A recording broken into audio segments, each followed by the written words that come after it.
Hey, welcome back, guys. I hope everybody had a happy holiday and happy new year to each and every one of you. Me, myself, I'm just getting back from vacation, and in that time, much has taken place in the Powerverse, and a tragic loss leading to a tragic hole within all of us was the largest of those events. I'm here to break it all down in typical top 10 WTF fashion. Before we begin, be sure to hit the like button, subscribe, and bell notification to immediately receive these videos. Also, big thank you to all of my channel donors. If you'd like to be the next one, drop $1 on that Cash App for us. And lastly, a spoiler alert is now in effect for all things power. Here we go. WTF moment number 10. Break yourself, fool. The episode begins with the sinister Ronnie approaching a man entering his very nice vehicle. At least it would be his for a short time, as Ronnie pulls up on the man, gun in hand, or should I say, gun to the head, and takes what's rightfully his to a soundtrack of Cypress Hill's Insane in the Membrane. This action, though seemingly on the surface just a regular old crime by a not-so-regular old criminal, was the first indication of the eventual overthrow to come, as Ronnie wasn't just taking the car for his own benefit, but essentially taking back the block and overthrowing who he once knew to run it himself. WTF moment number 9. Extort and protect. Take 2. Rock has yet another run-in with those dirty police officers who govern her neighborhood. Only this time, she finds her business tampered with as a result of vandalism on behalf of the dirty cops. They once again extend their services to her, but to no avail, because as we know of Rock, and as they soon will know, she doesn't bend, break, nor fold for any outside competition or will that she hasn't set forth. I wonder what their fates will be in the second half of this season. WTF moment number 8. Brotherly loathe. Being made aware yet again of Ronnie's distaste and displeasure, Unique finally reels his brother in and shows him how his new China shop operation is going to work. That is, once they get a steady clientele and business. The entire setup disgusts Ronnie, and he offers some very disrespectful barbs to his brother before the two step out and further their quarrel. This slight leaves Unique in no man's land when it comes to his brother, and leaves Ronnie on yet another quest to secure his own future in the streets. WTF moment number 7. A Famous for Freddy. Famous is picked up by the police in rousing fashion during one of his many runs for Kanan. Once at the station, Famous is interrogated by the NYPD, specifically in regards to Freddy, how he knows him, and to his unsolved murder.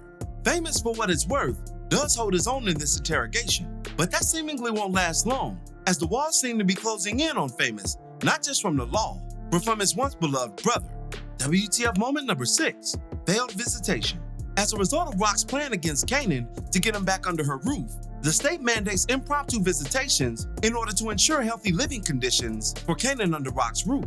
A woman representing the county does indeed come by, only to find Kanan not there after mandated curfew. And worse yet, he would never show up, even with her extending her stay. This leads to a thinly veiled threat against Rock upon her departure, and intensifies things between Rock and her son. WTF moment number 5. Wolf meets sheep. Following the failed Unique visit, Ronnie pulls up on someone who he's been keeping his eye on since he was released, and that is Rock's son, Kanan. He approaches the young Southside Prince and forcefully inquires about where he's getting his package from and who's supplying it, only to discover that Kanan, much like Ronnie himself, has no interest in working for anyone and only interested in working for himself. In a weird way, this almost delightfully startles Ronnie and will surely lead to their forthcoming alliance in the second half of this season. WTF moment number 4. A price unsaid. Ronnie's second excursion following the Neek slight is to Juliana once again, but this time, the two have a more subtle conversation about the price of doing business. Ronnie claiming to never turn on his brother, ensuring his brother would always be just that, and Juliana stressing to him that just because you maintain one relationship today, that doesn't mean tomorrow that same relationship will indeed be maintained. Now, although Ronnie didn't turn on his brother here on the surface, did he really keep his allegiance to Neek? After all, listen to the words that he said. He stated that, quote, "Neek always gonna be my brother," and then he added, "My brother ain't going nowhere." Now that could mean a few things. It could just mean that Unique is always going to be my brother, which means the same thing whether Unique is alive or dead, because it's true. In both this realm and the next, Unique would always be Ronnie's brother. But an interesting caveat he left out was that it doesn't mean that he'd always be here in order to be my brother. I just thought I'd dissect that part because it's definitely been left out of the analysis of Ronnie's visit to Juliana and his perceived loyalty to his brother. Ronnie's loyalty, as we would soon find, was only to the game itself, and his brother's status, life or death, wouldn't interfere with that, because as Ronnie said himself, he would always be my brother. WTF moment number 3, where you at? Lulu holds a talent night at his club, with many Southside natives in attendance to the Manhattan affair. One of those natives would be Famous himself, who makes a triumphant return to the stage after we've seen him drag on in a depressive state for most of this season. His freestyle and call and response lights up the crowd at Lou's event and is even arguably the highlight of it. This performance just may place Lou back into the Famous business, a business that hasn't crossed his mind since Jessica's departure and Lou's subsequent downward spiral in the aftermath of his argument with Rock. WTF moment number 2, Interrogation Time. After Demo professes too much during his FBI interrogation and spills Rock's street name, the feds replace their sights back on Rock and pull up to her home in an impromptu fashion in order to bring her in for further questioning. Rock contacts her go-to lawyer and acquiesces to the request, only for them to find nothing that they can keep her with, a fact her lawyer indeed stresses following the interrogation. Now, the fact that the lawyer stresses this alone spells bad news for Rock in the future of this season, because there's no sure things in the Powerverse, and Rock has faced many things, but nothing like federal targeting. Fingers crossed for the Queen Pin. And WTF moment number 1, Kane vs. Abel. After learning of Ronnie's treachery via Pernissa's revelation that she's learned about Unique and Rock's relationship from Ronnie, a fiery Unique pulls up on his brother for what would be one final showdown in the interest of blood. He finds Ronnie at his tailor shop and rightfully deems his brother's actions as, quote, bitch shit. Because after all, when you snitch on your brother, but then hold others to a standard of snitching against you, that is indeed bitch shit. Ronnie would extend his bitchery in their last bout, because during his fight with his brother, Unique gets the best of him, landing a few specialized haymakers in the interest of respect. But Unique does make one fatal mistake against his brother, and that's turning his back on him. Because as Scar once warned of Mufasa, oh no brother, perhaps it's you who shouldn't turn your back on me. And once Unique completes this fatal flaw, it comes back to haunt him, as Ronnie would attack his brother from behind with a lead pipe and furiously bludgeon his brother to death. Now, in the weeks since this has occurred, there's been much about whether Unique is alive or is he indeed dead. And I want to assure all of you that if someone attacks you from behind with a lead pipe and bludgeons you repeatedly until you no longer have consciousness, the way physics works, whether in life or television, you will be indeed dead. And Joey Badass didn't have to confirm for me in any interview that his character wasn't returning, because Ronnie indeed confirmed it by at least the 4th or 5th hit. Once finished with his brother, he collects his chain as a trophy and rolls his brother down a hill, never to be heard from in this life again. This is the largest loss in our Raising Kanan epic, because Unique was beloved and undisputedly the coolest gangster to ever walk the Powerverse. But I'll get into Unique's character more when we properly eulogize him in a video to come. Some lingering thoughts before we end today's video. Lulu's visit to his mother was interesting because in her demeanor towards him, you can see where Rock got her selfish nature from. The Thomas matriarch was only concerned with herself and her own interests and well-being. And Lou, being the good son that he was, even amidst disrespect, still left his mother something on the table. Now, up to this point, Lou and Rock haven't even had a conversation, but that didn't stop Rock, who looks out for her own interests as well, from implicating Lou during the FBI's interrogation of her, because she stated that not only was the music business hers, but extended that to Lou as well, saying, quote, we invested as a family. That brings the federal interest not just on Rock, but also to Lou's doorstep. And it's going to be interesting to see how that goes when they finally do talk.